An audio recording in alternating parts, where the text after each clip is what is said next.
Hi everyone, hello. My name is Anchal Arora and I welcome you all to my YouTube channel The Chem Squad।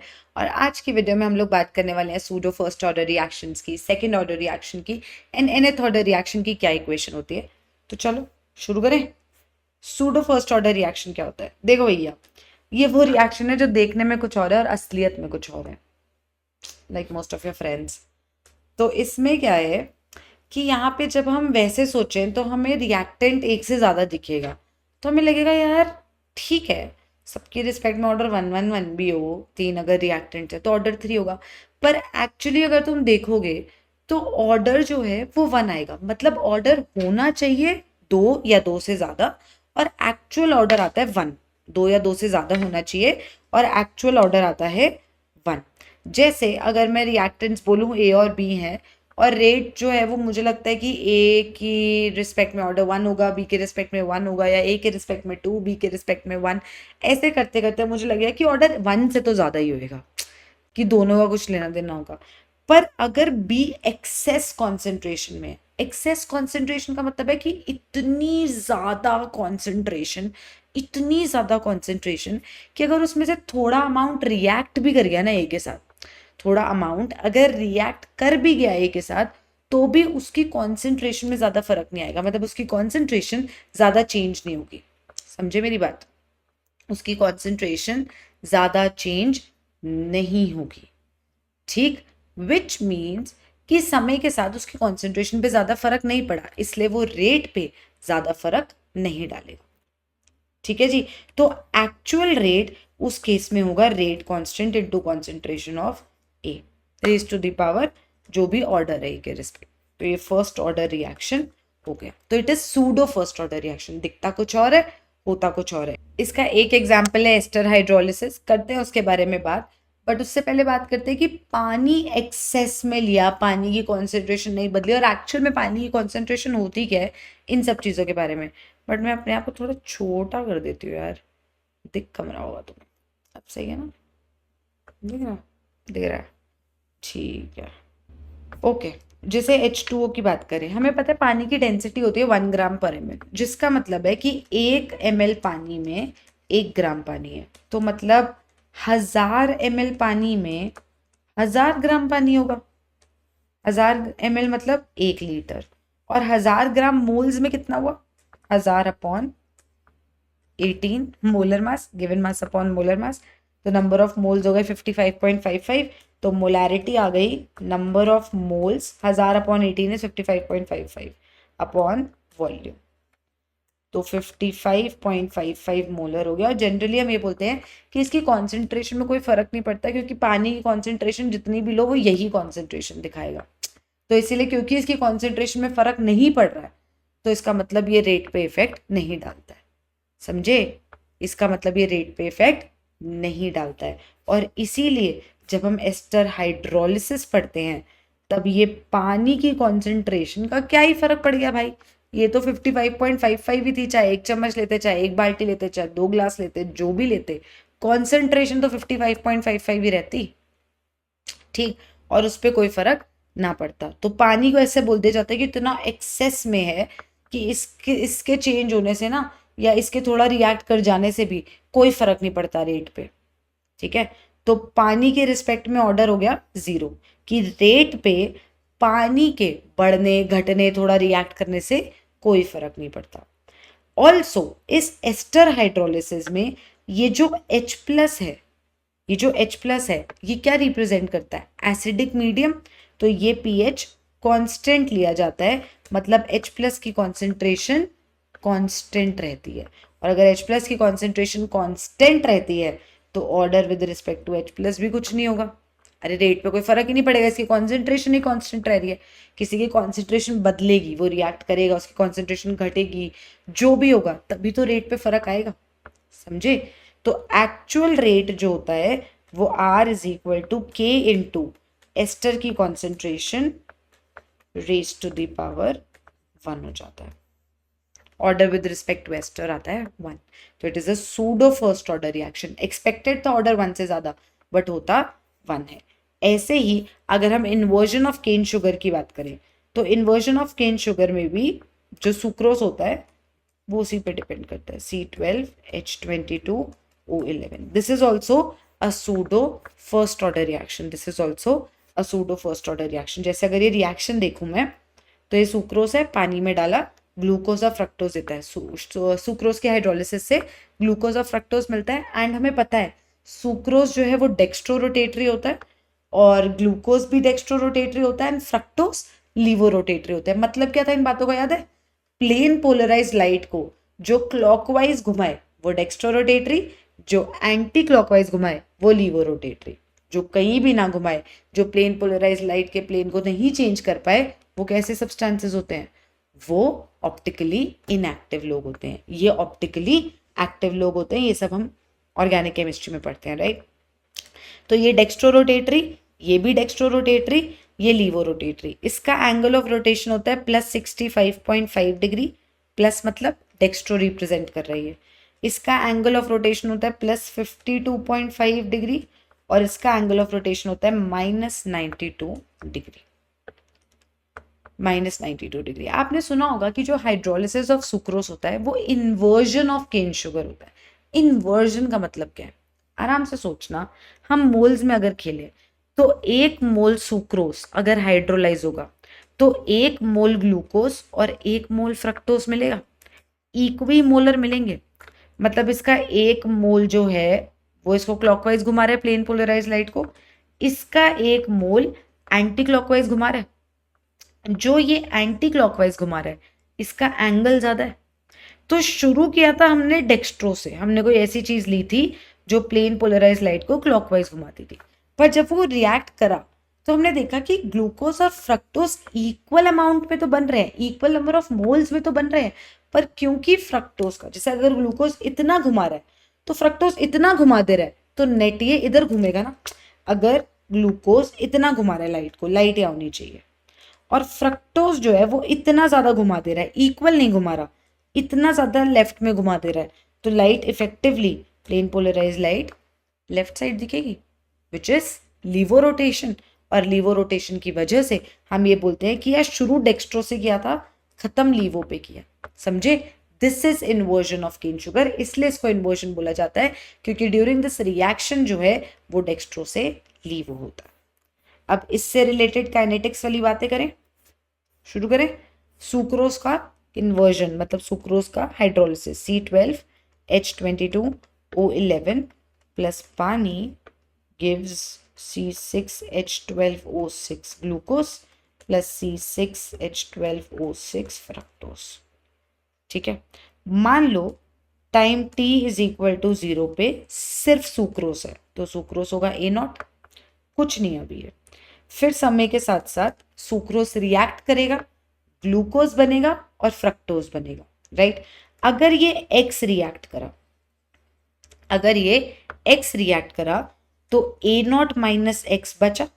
हम हमेशा वो लिखते हैं ना जो बचता है अमाउंट, इन बातों का ध्यान रखना इक्विलिब्रियम में, और यहाँ पे यही गलती होती है, यही नहीं समझ आता ये बचा है या ये रिएक्टेड है। तो रिएक्टेड X मोल्स है, बचा A0 माइनस X है। अगर ये 1 रिएक्ट करता तो ये 1 बनता, ये भी 1 बनता, पर ये X रिएक्ट करा है तो ये X बना, ये भी X बना। मैं एक सेकेंड डिस्प्ले बेटर कर दूं, कहीं भैया ऐसा ना हो कि तुम्हें फिर से कुछ दिख ही नहीं रहा है। सही है, अब दिख जाएगा। ठीक है, ये X, ये भी X बनेगा। ठीक है जी, अब मेरी बात समझो। इनफाइनाइट पे बात करें तो ये खत्म, ये बनेगा A0, ये बनेगा A0, यहाँ तक कोई दिक्कत? ये अगर खत्म हो जाएगा तो ये A0 बनेगा, ये A0 बनेगा, क्योंकि ये इनिशियली A0 था, पूरा रिएक्ट कर गया तो ये भी A0 बना, ये भी A0 बना, और ये बचा अंडा, कुछ नहीं बचा, राइट? अब सोचो, अब सोचो आराम से, रोटेशन की अगर हम बात करें, ये जो हम प्लेन पोलराइज लाइट की रोटेशन की बात कर रहे थे, वो जब मेरा रोटेशन जो है वो R0, ध्यान से देखना, रुको तो मैं पूरा दिखाती हूँ। ये प्लेन पोलराइज लाइट है, ठीक है, सिर्फ सुक्रोज था तो ये एंगल ऑफ रोटेशन R0 था, जब सिर्फ सुक्रोज था। जब पूरा सुक्रोज रिएक्ट कर गया एट इनफाइनाइट, तो ये आर इन्फिनिटी हो गया। पर मैम आपने इसको लेफ्ट साइड पे क्यों बनाया? सोचना, जब पूरा सुक्रोज रिएक्ट हो गया तो रिएक्शन मिक्सचर में बचा कौन कौन? ग्लूकोज और फ्रक्टोज। डोमिनेट कौन कर रहा है? फ्रक्टोज, क्योंकि उसमें एंगल ऑफ रोटेशन ज्यादा है, ज्यादा नेगेटिव की तरफ। तो ये आर नॉट से आर इन्फिनिटी का सफर, आर इन्फिनिटी किसकी वजह से है? मेनली ग्लूकोज फ्रक्टोज दोनों है, पर क्योंकि फ्रक्टोज लीवो रोटेटरी में ज्यादा एंगल है तो वो लेफ्ट की तरफ है। तो ये आर नॉट से आर इन्फिनिटी की जर्नी में शुरू से एंड तक में क्या हुआ? यहां से यहां तक सुक्रोज खत्म हुआ। बात समझ आनी चाहिए, बहुत जरूरी है। सुक्रोज खत्म हुआ तो मैं बोल सकती हूँ कि सुक्रोज का जो अमाउंट था वो डायरेक्टली प्रोपोर्शनल है ये जर्नी के, R infinity minus R naught, sorry R naught minus R infinity, यहां से यहां तक की जर्नी है ये। ठीक है जी, अगली बात करते हैं। अब अमाउंट ऑफ सुक्रोज रिएक्टेड क्या था जो टी टाइम पे था? टाइम टी पे एक्स कुछ रिएक्ट करा था, उस रिएक्शन की वजह से एंगल ऑफ रोटेशन में फर्क आया था। डेक्स्ट्रो थोड़ा कम हुआ था, लीवो काफी बड़ा था, तो वो भी थोड़ा सा लेफ्ट की तरफ शिफ्टेड होगा।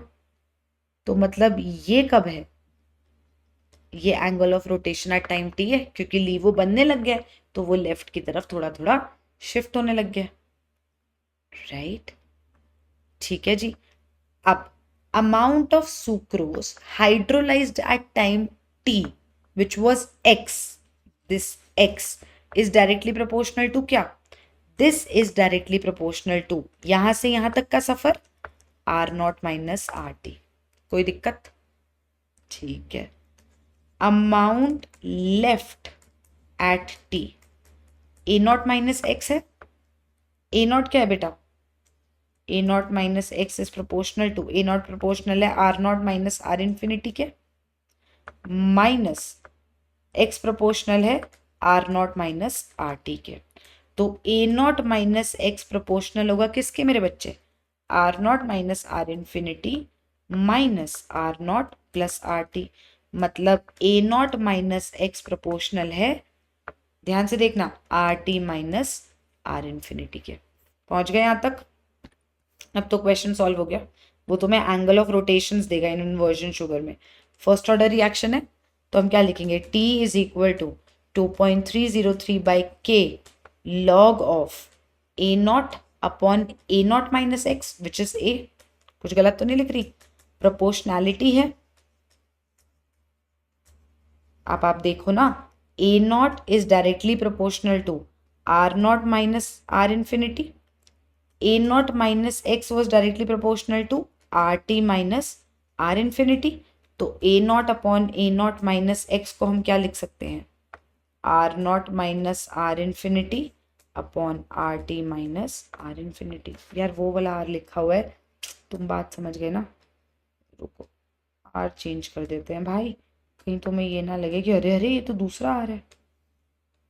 वही रोटेशन की बात हो रही है भाई, R naught minus R infinity R T minus R infinity. ठीक है जी, तो यहाँ पे मैंने लिख दिया R naught minus R infinity upon R T minus R infinity. तो जब भी वो शुगर वाला एग्जाम्पल देगा ना इन्वर्जन का, तो वे तुम्हें एंगल ऑफ रोटेशंस देगा। तो ये फॉर्मूला बन गया। आया कैसे पूरा समझा दिया है। अगर कोई दिक्कत तकलीफ दुख परेशानी होगी तो कमेंट सेक्शन में बता देना, उसको सॉर्ट कर दिया जाएगा। ठीक है, सेकेंड ऑर्डर रिएक्शंस पे आते हैं। सेकेंड ऑर्डर रिएक्शंस कैसे रिएक्शंस होते हैं? जहां पे ऑर्डर 2 होता है। तो second order reaction theoretical rate minus D A by D T, rate law के according rate constant into concentration of reactant raise to the power order which is 2। ठीक है जी, तो इसको हम लिख सकते हैं D A by A square is equal to minus K D T, integrating both sides. अगर time t is equal to 0 है तो इनिशियल कॉन्सेंट्रेशन है, time t is equal to T पे ये क्या बचा? रिएक्टेंट कितना बचा वो होता है, रिएक्टेंट बचा एट टी। ये मैं बार बार बताती हूँ ताकि तुम न्यूमेरिकल करते हुए ये गलतियां ना करो कि उसने अगर क्वेश्चन में अमाउंट यूज्ड दे दिया है तो तुम बेटा ए निकालना जानते हो, initial amount minus amount used, ये बातें पता होनी चाहिए। ठीक है, तो ये आ गया अपने पास। चलो इंटीग्रेट करें इसको। ओके, तो इसको मैं लिख सकती हूँ a⁻⁻2 dt, sorry a naught से a is equal to -k dt 0 से t, राइट। a⁻², का इंटीग्रेशन क्या होगा? उसका इंटीग्रेशन होगा a⁻² + 1 अपॉन -2 + 1।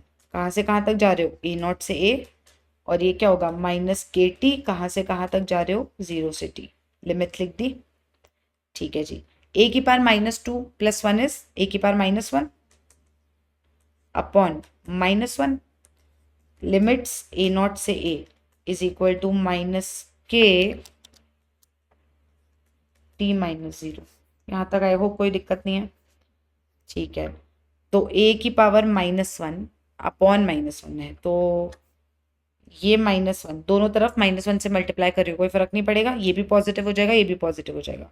तो a⁻−1 लिमिट्स a नॉट से a is equal to kt, ये आ जाएगा। अब इसको कैसे लिखेंगे? a⁻−1 माइनस a नॉट की⁻−1 इज इक्वल टू kt, या फिर 1/a -1/a naught is equal to kt, या फिर 1/a is equal to 1/a naught plus kt। ये आ गई integrated equation for second order reaction. और इसका ग्राफ कैसा आएगा? अगर मैं 1/a बेटा वर्सेस t प्लॉट करूं तो कैसा आएगा?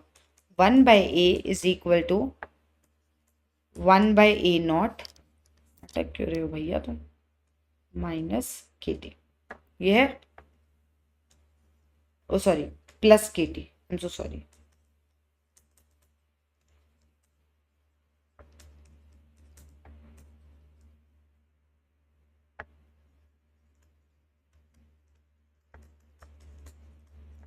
हाँ जी, पॉजिटिव स्लोप है, intercept 1/a naught, slope rate constant देगा।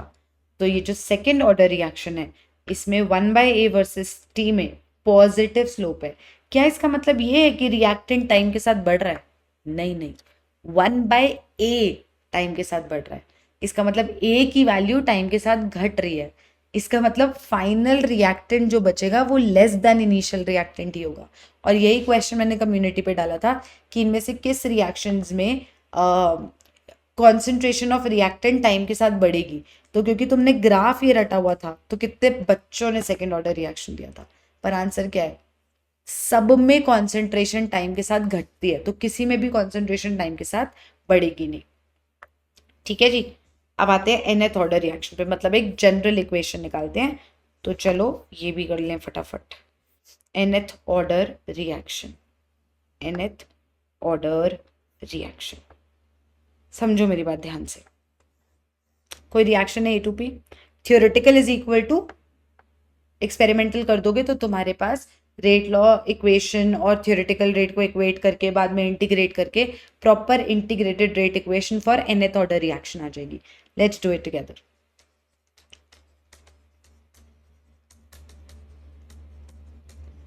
ऑर्डर n है, कोई दिक्कत नहीं है, ठीक है जी।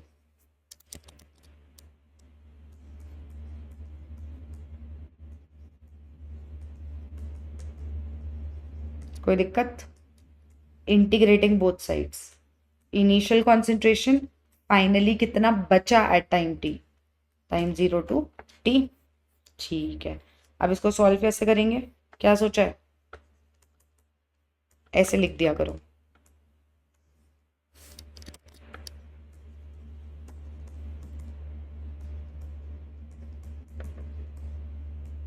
कोई दिक्कत? ठीक है,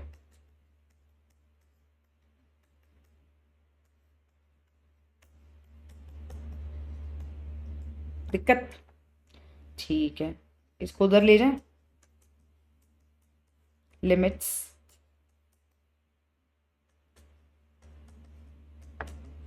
-n+1 को 1 - n लिख दिया, या चलो वैसे ही लिख देते हैं, ठीक है। हाँ जी, इसको मैं ये लिख सकती हूँ,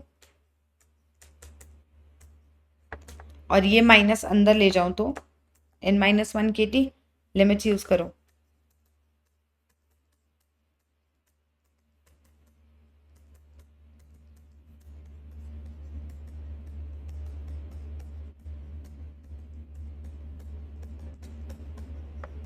कोई दिक्कत? राइट। अच्छा, एक छोटी सी चीज जो मिस हो गई उसको पहले कर लेते हैं। हमने ये सेकेंड ऑर्डर रिएक्शन में ये बात कर ली थी, जरा हाफ लाइफ निकालना सेकेंड ऑर्डर रिएक्शन में। Pause the video, try this yourself. Half life कैसे आएगा सेकेंड ऑर्डर रिएक्शन में? हाफ लाइफ कैसे आएगी?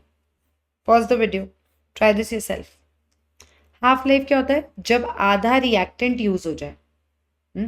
मतलब आधा रिएक्टेंट बचे, गड़बड़? नो गड़बड़। हमें ये पता है एट हाफ लाइफ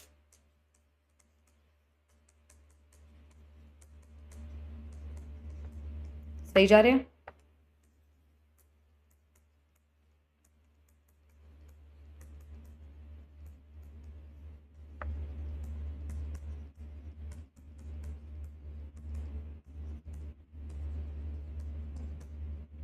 बढ़िया।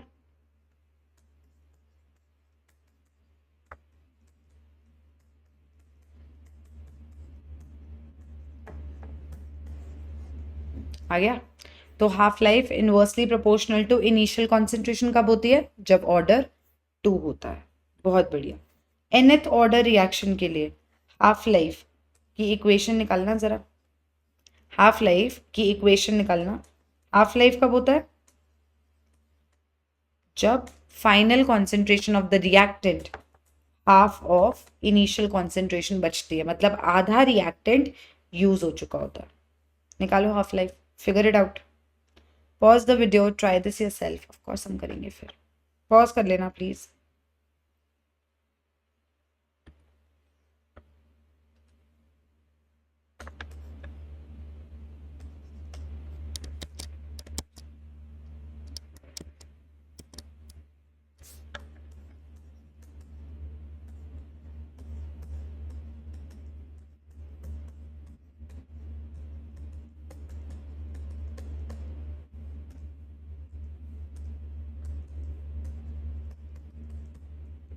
यहां तक पहुंचे?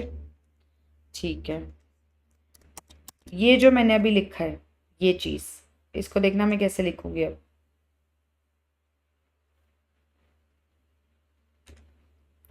इसको ऐसे लिख सकते हैं, डिनोमिनेटर का denominator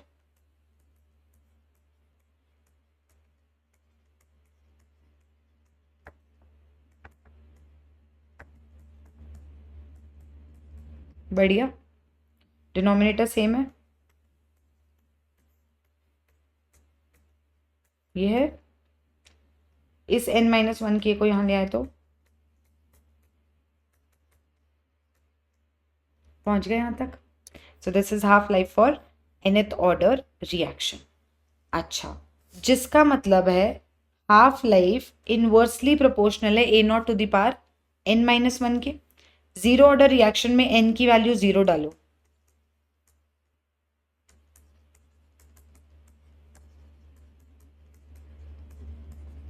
and zero order reaction में half life is directly proportional to a0।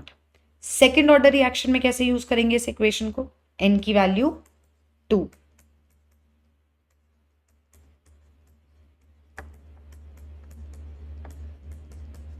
Half life is inversely proportional to a0। अभी अभी निकाला था।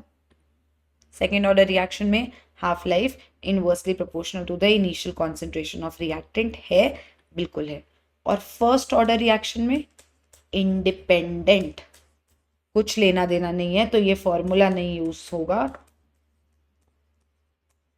सीधा ये वैल्यू याद रखो न्यूमेरिकल्स करने के लिए। बाकी ये जनरल यूज होता है, डिफरेंट टाइप्स ऑफ न्यूमेरिकल्स आते हैं जहाँ पे वो आपको ऑर्डर देते हैं, हाफ लाइफ पूछते हैं, हाफ लाइफ देते हैं, ऑर्डर पूछते हैं। उन सब की बातें हम नेक्स्ट वीडियो में करेंगे। अभी हमने बस थ्योरी कवर करी है कि सेकेंड ऑर्डर रिएक्शन क्या होते हैं, सूडो फर्स्ट ऑर्डर क्या होते हैं, nth ऑर्डर क्या होते हैं, हाफ लाइफ कैसे हम जनरलाइज कर सकते हैं विद रिस्पेक्ट टू ऑर्डर, ये बातें कर ली। नेक्स्ट वीडियो में हम लोग बात करेंगे कि हमें कैसे कैसे क्वेश्चन से ऑर्डर निकालने के लिए दिया जा सकता है। हाफ लाइफ दी है तो बताना है, या इनिशियल रेट मेथड है, या फिर कभी कभी रेट की बात हो रही है, वॉल्यूम का ऊपर नीचे कर दिया तो क्या लेना देना है। उनसे रिलेटेड न्यूमेरिकल्स हम नेक्स्ट वीडियो में करने वाले हैं। तो I will see you in the next video. Please subscribe to the channel if you haven't already, अगर कर दिया तो और उसे करा दो यार। I will see you in the next video, bye.